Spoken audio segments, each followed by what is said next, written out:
Исто така, да знаете, сакаме директно да кажеме, ја следиме постојано состојбата и во Либан. Тоа не значи дека ако има мировна мисија и дека имаме пратено ние луѓе таму, дека по секоја цена ќе останат до крај. Во било која мисија ја следиме состојбата. Неколку земји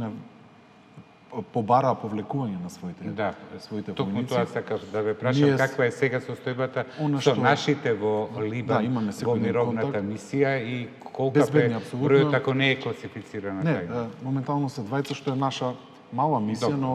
мене еден ми е највреден, сега да бидам искрен, секој е важен за нас во Министерството и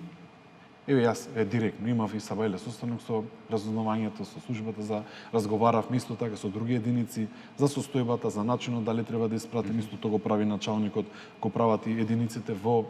Генералштабот, мора постојано да следиме состојбата, бидејќи таму сме под некоја команда, под некоја друга држава, каде што мора да ги добиете и тие информации за ако направите чекор на нас, ќе ги следим и се разбира за било каков чекор, јас ќе го информирам и собранието и ќе побарам и од собранието ако треба да се повлече